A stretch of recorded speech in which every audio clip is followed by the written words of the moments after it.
The smell of burnt circuitry hung in the air, acrid and sharp, even though no fire had broken out. Captain Michael Harland leaned over the shattered comm panel, voice clipped as he barked orders to the crew scrambling around him. "Shut it down, lock it, I don't care how, just keep that signal from looping again."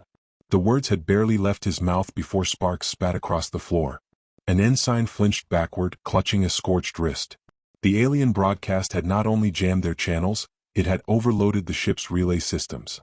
No one on the Endeavour had expected first contact to start with a surge of static that ripped through their equipment like shrapnel.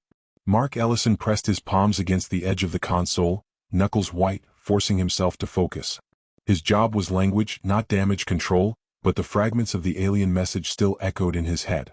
Words folded on themselves, layers of meaning stacked so deep that he was certain half the crew hadn't even heard the threats buried inside the promises.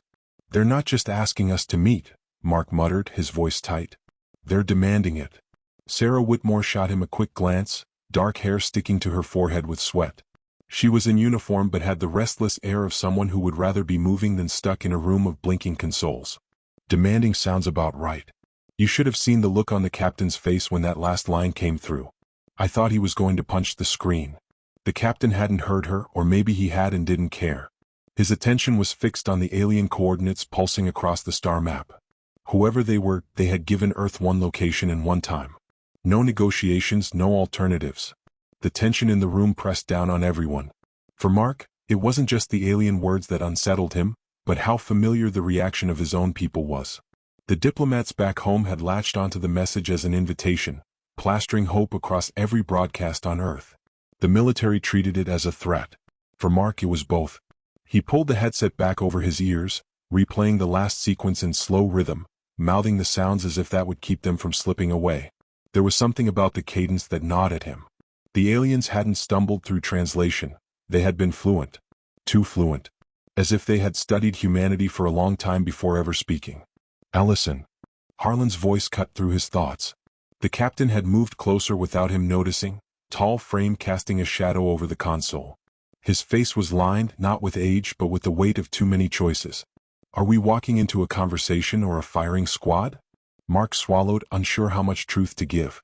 His instinct told him to warn them, but his training told him not to draw conclusions without proof. He settled for the middle. Their words carry two meanings.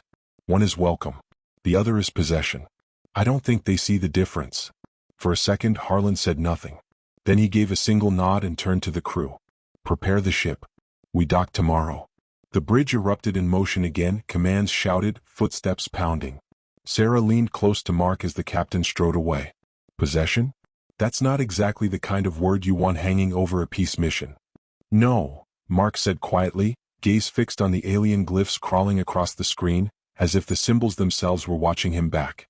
"It's the kind of word you hear before someone takes what doesn't belong to them." And for the first time since the message began, he wished he had been wrong. The docking arms of the alien flagship closed around Endeavour with a sound that was felt more than heard, a deep metallic shiver that traveled through every deck. The air inside the human vessel seemed to still, as though the ship itself was holding its breath.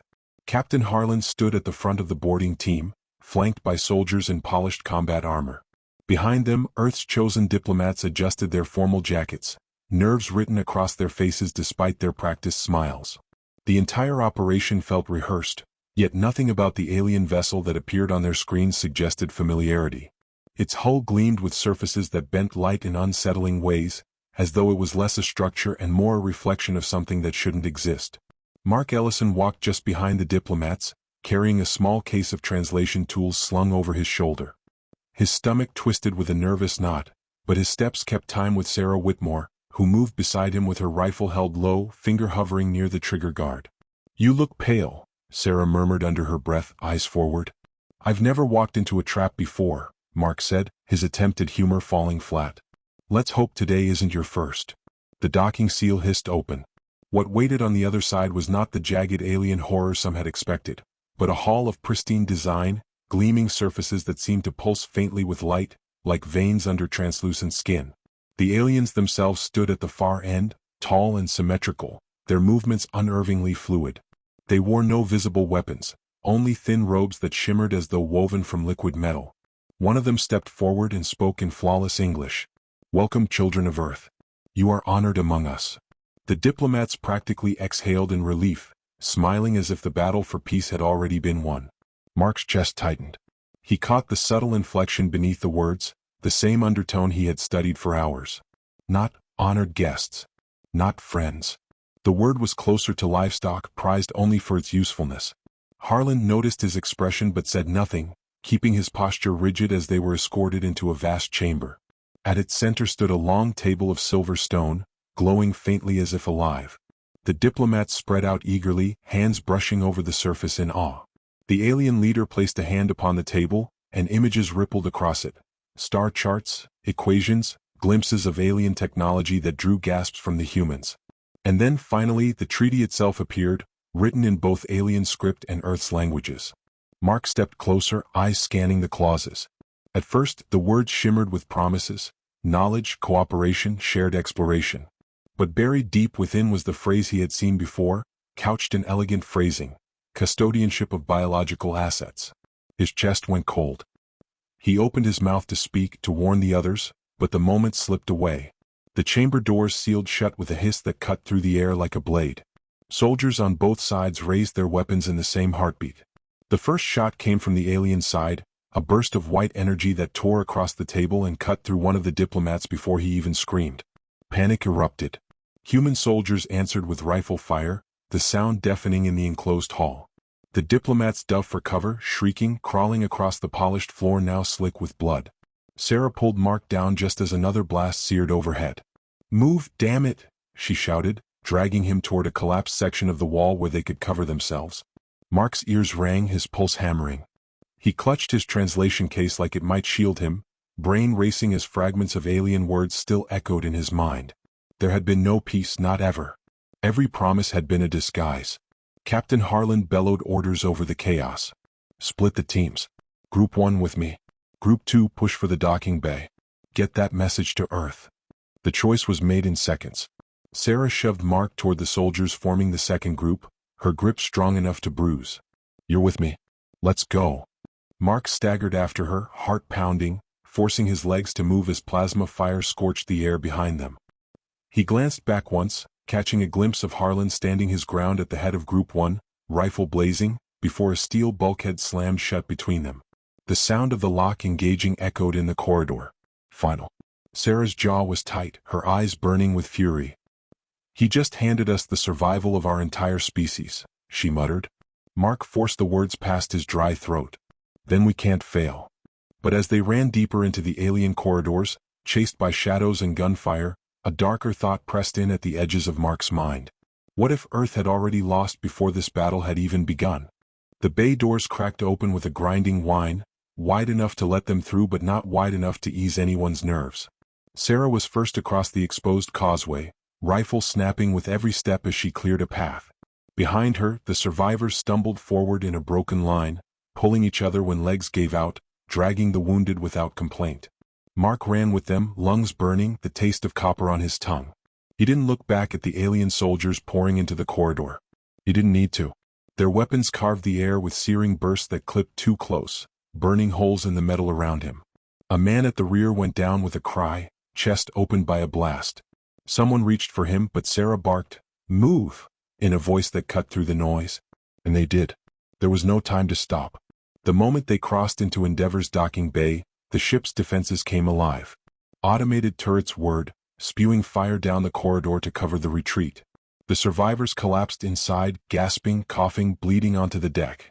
Sarah held the line until the last second, then slammed the control to seal the hatch. The doors locked shut with a metallic groan. Silence fell, heavy and brutal. The only sounds were ragged breathing and the faint hum of Endeavor's systems. Sarah leaned her forehead against the sealed bulkhead, sweat dripping into her eyes, shoulders shaking. Her rifle hung useless at her side. She didn't move until Mark placed a hesitant hand on her arm. She turned to look at him, her face pale, her jaw clenched so tight it looked painful. For a moment she seemed about to speak, then just shook her head and pushed past him. On the bridge, Captain Harlan's absence was a wound.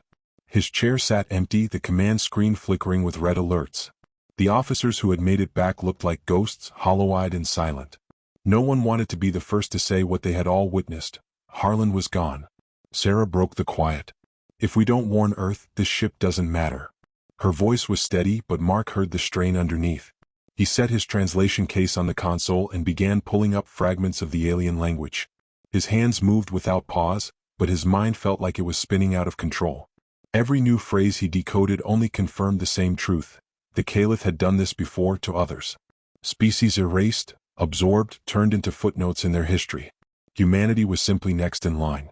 An engineer cursed at his station, slamming a fist against the console. We can't break the blockade. They've got us bottled in. Sarah paced behind him, restless energy radiating off her. Then we outthink them. We fought worse odds on dirt with nothing but rifles and duct tape. We can fight this. The room looked to her. She wasn't a captain, not even close, but in the vacuum of command her voice carried weight. She noticed it too late, and when she realized, her hands curled into fists at her sides. Mark finally spoke, his tone low but clear. They'll never expect surrender. Not real surrender, not false either. They don't see us as equals. They see us as something to own. The officers stared at him. One of the soldiers scoffed. So your plan is to throw up the white flag? Mark didn't flinch. My plan is to let them think we've given up. I can hide a code inside the language matrix, something that looks like compliance but carries a virus. If we dock again, their systems will read it as submission. By the time they realize, their flagship will be bleeding. The engineer leaned back, doubtful. That's a hell of a gamble. Everything's a gamble now, Sarah cut in. She looked at Mark for a long moment, not with trust exactly, but with the sharp focus of someone testing whether she could place her life in another's hands. Can you actually pull it off? Mark swallowed, his throat dry. I can try. I know their patterns now. I know the way they hide their meanings. I can give them something to choke on. The bridge settled into a tense quiet. The hum of the ship filled the space where Harlan's voice should have been. Finally, Sarah nodded once, a motion that carried more weight than any speech. Then that's our play. Prep the virus, ready the ship. We go back to the table, and this time we flip it. The crew moved, each person sliding into their tasks like soldiers bracing for the inevitable. Mark hunched over his console, code spilling across the screen as he layered the virus beneath the alien syntax. Sarah stood at the viewport, watching the Caliph fleet hanging in the dark like predators circling wounded prey. Her reflection stared back at her in the glass, eyes shadowed but unbroken. You wanted humanity's first words to matter, she murmured, not turning from the stars. Looks like they're going to matter more than you ever imagined. The hum of Endeavor's engines was a low growl as the ship drifted forward, weapons powered down, shields dimmed to a faint shimmer. To the Caliph it was a posture of submission. To the humans inside, it was the stillness before a storm. Mark Ellison sat at the comm station, headset pressed tight, heart hammering in rhythm with the silent countdown of code running across his screen. The virus was buried deep in the alien language patterns, dressed in layers of obedience. To the Caliph, the message read like capitulation. To Mark, it felt like a knife hidden in a handshake. On the bridge, the crew held their silence. No one cracked jokes this time, no one tried to cut the tension. They all knew what hung in the balance. Sarah Whitmore stood behind the captain's chair, empty since Harlan's last stand, her eyes locked on the alien flagship growing larger on the screen. Her posture was steady, but her hand gripped the back of the chair so tightly the knuckles whitened. Transmission received, Mark said quietly. His throat was dry. They're opening the docking arms. No cheer followed. Only a heavier silence, the kind that pressed against the chest and made it hard to breathe. The Caliph flagship loomed ahead, its vast hull glowing with eerie light. Docking arms unfolded like skeletal fingers, reaching to pull Endeavor close. The sound of metal grinding against metal echoed through the decks as the ships locked together. Mark pressed the final command. The virus slipped into the alien systems like a whisper. For a breathless moment, nothing happened. The crew exchanged looks, doubt rising like bile. Then the lights inside the Caliph flagship flickered. A hum became a screech.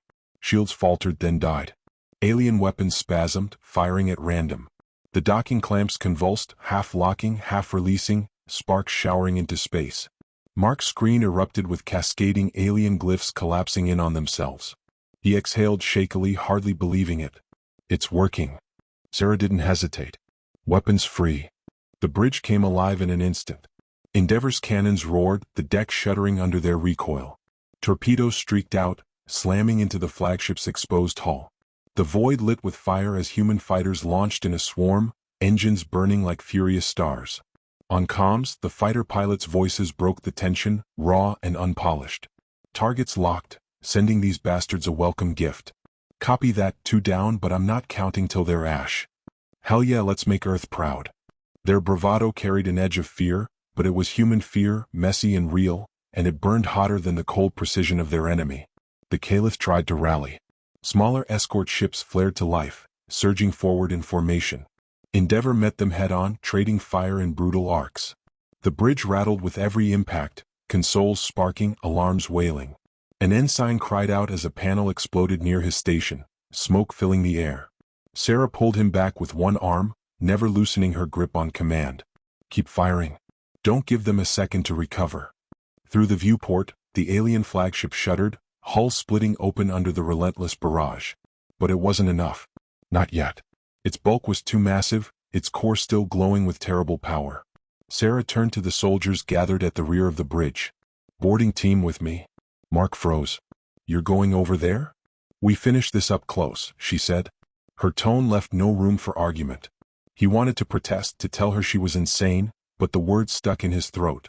He saw the set of her jaw, the memory of Harlan burning behind her eyes, and he understood. Some battles had to be fought face to face. Minutes later, the boarding craft slammed into the alien hull. The hatch burst open and Sarah led the charge into smoke and fire. The corridors inside the flagship were chaos, sparks raining from shattered conduits, alien soldiers stumbling as their systems glitched and failed. The humans fought like cornered wolves, rifles barking, blades flashing when the distance closed. Mark followed, clutching a sidearm he barely knew how to use, his breath ragged. Every shot he fired felt like blind luck, but he kept moving, kept close to Sarah. The sounds around him were a cacophony of war, shouts, screams, the hiss of energy weapons. They pushed deeper, cutting through resistance with sheer ferocity. Human casualties mounted, every loss carving into the group like a blade. One soldier collapsed beside Mark, clutching his stomach, blood soaking through his armor.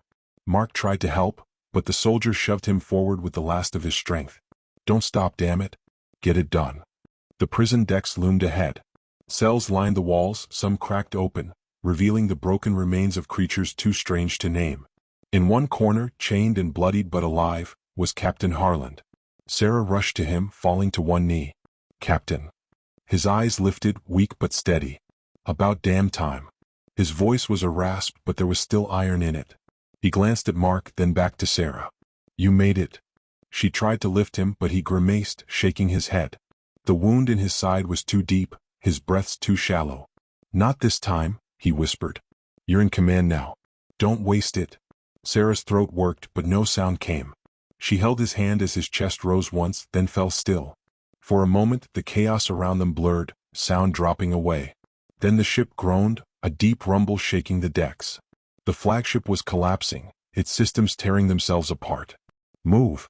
Sarah shouted, voice cracking with grief but carrying every ounce of command he had passed to her. They fought their way back, sprinting through fire and smoke, dragging the wounded. Mark covered Sarah as she carried the last soldier onto the boarding craft. The hatch sealed just as the flagship erupted behind them, a bloom of fire and metal that lit the stars. Back aboard Endeavor, silence reigned. The crew gathered on the bridge, battered, bloodied, faces streaked with soot and tears. The alien fleet was in retreat, scattering into the void without their flagship to command them. Sarah stood where Harlan once had, hands braced against the console, her voice hoarse. We're going home. Mark sat heavily at his station, staring at the wreckage drifting outside. His chest ached, not just with exhaustion but with the weight of what they had done. Humanity's first contact had become its first war, and there was no undoing it. No one cheered. No one smiled. But every person on that bridge knew the same truth. The galaxy had taken its first shot at Earth. And Earth had answered. The Caliph flagship clamped onto Endeavor like a predator sinking claws into its prey. The grinding of metal against metal echoed through every deck, a vibration that seemed to crawl into the crew's bones. Mark Ellison sat rigid at his console, jaw clenched, eyes fixed on the alien glyphs racing across his screen. The virus he had built was already in motion, tucked inside the surrender code they had transmitted. All they could do now was wait for it to bloom. Sarah Whitmore stood at the front of the bridge, not in the captain's chair but behind it. No one dared sit there. Not while Harlan's fate was still unknown, maybe even already sealed. She braced herself against the railing, every muscle tight. The crew was silent, their fear hanging in the recycled air like a weight. Mark's screen flickered. For a moment, panic surged through him. It looked like rejection. Then the glyphs distorted, twisting into nonsense. The Caliph systems convulsed. On the exterior feeds, the flagship's shield lattice sparked like shattered glass. Mark swallowed hard. It's in. Sarah didn't breathe. She waited. The bridge lights dimmed, then steadied. The Caliph ship's weapons flickered on and off like a dying heartbeat. Then came the moment she had prayed for. The alien behemoth's lights stuttered into chaos, firing on its own escorts, slamming bolts into the void without control. Mark let out a breath he didn't realize he had been holding. We broke them. Sarah's voice cut sharp. Weapons free. All batteries fire. The Endeavor lit up the dark. Cannons roared, torpedoes streaked through vacuum. Their shots landed hard against the Caliph flagship's fractured shields. The void became a storm of fire. The bridge shook with recoil. Consoles sparked. Somewhere deep in the ship, a pipe burst and steam hissed through the vents. No one cared. The silence of waiting had broken, replaced by the feral noise of survival. On comms, the fighter pilots filled the channel with raw voices. Got one. Escort down. Another on me, I need cover. They're scattering, they don't know who to shoot at. The bridge erupted in shouts of orders, warnings, counter-orders. It wasn't clean. It wasn't flawless. It was messy human chaos and it was tearing the enemy apart. But the flagship was not dying quietly. Its massive hull glowed with power and suddenly it fired. Not with precision but with brute, blind force. A beam swept across space, clipping one of the human fighters. The pilot's scream filled the comm before it cut off in static. Another blast grazed Endeavor, throwing half the bridge crew to the floor. Smoke poured from a ruptured panel. Shields holding, an ensign shouted, coughing hard. But not for long. Sarah's jaw tightened. Then we cut out their heart. Boarding team, prepped to launch. Mark's stomach dropped. Wait, you're going over there? She looked at him, steady but raw. That ship doesn't fall unless we tear it down from the inside. We can't leave it standing. He wanted to argue. Wanted to tell her they'd already done enough. But the words died. She was right. The Caliph weren't going to stop because they were scared. They would stop when they were broken. Minutes later, Mark found himself strapped into a boarding pod, rifle in trembling hands. He had never fired a weapon outside training. The soldiers around him were silent, only checking gear, adjusting helmets, sharing brief nods that carried more weight than words. The pod slammed into the alien hull with bone-rattling force. A cutting charge blew the hatch and they poured inside. The corridors were a nightmare of smoke, sparks, and alien shrieks. Caliph soldiers stumbled as the virus scrambled their systems, but their claws and weapons were still deadly. The fight was close, brutal. Humans fired in short, panicked bursts, screams echoing as men and women fell. Mark stayed behind Sarah, firing blindly when shapes lunged at them. Every time he thought about freezing, he remembered Harland, alone somewhere in this hell. It drove him forward. They reached the prison decks. Rows of cells lined the walls, some broken open, others still sealed with flickering energy fields. Inside one, slumped but alive, was Captain Harland. Sarah rushed to him, ripping at the controls. The field dropped and she caught him before he collapsed. His face was pale, eyes dim but defiant. You came, he rasped, a ghost of a smile twitching at his lips. We're getting you out, Sarah said, her voice breaking. But Harland shook his head, blood trailing from the corner of his mouth. Not me. Not anymore. His hand clutched hers with surprising strength. You're in command now.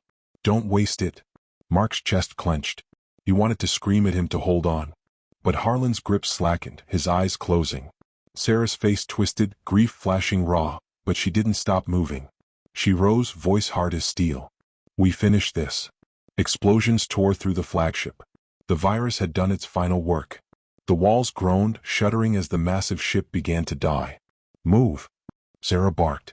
They dragged the wounded, fought through collapsing corridors, sprinted for the pod. An alien lunged at Mark, claws grazing his side, but he shoved the barrel of his weapon into its chest and fired until the body fell away smoking. He didn't stop to look. The pod launched just as the flagship's core erupted. The explosion lit the void, tearing the Caliph ship apart in a blinding bloom of fire and debris. Back on Endeavor, silence filled the bridge as the crew watched the wreckage scatter across the stars. The remaining Caliph ships faltered, then fled, vanishing into the black. Sarah stood at the console, Harland's blood still on her uniform. Her voice was low, almost hoarse. Set course for Earth. No one cheered. No one smiled. But every person on that bridge felt the truth sink into their bones.